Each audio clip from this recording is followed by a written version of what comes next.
কৰিব লাগিব মোৰেই আজি অৰ্ধাংগিনী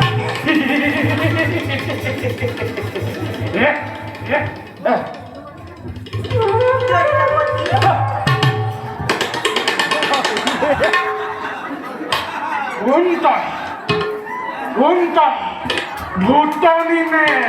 যখিনী এই হৰদত্তা কোনো মায়া নচলিব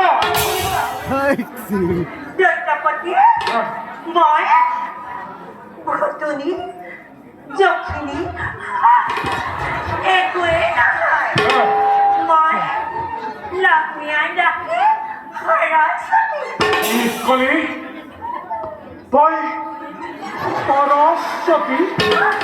মাতৃয়ে মোক কৈছিল জগতত তই সুন্দৰী বুলি তেনেস্থলত তই সৰস্বতী নহয় মোৰ বিশ্বাস নহয় দৈত্যপতিয়ে আপোনাৰ মাতৃয়ে নিচাৰ আশ্ৰয় লৈছে এই ভূমণ্ডলত সৰস্বতী বুলি কোনো নাৰীয়ে নাই দৈত্যপতি এই কুৰুপা সৰস্বতীয়ে গ্ৰহণ কৰি পেটাটো কৰা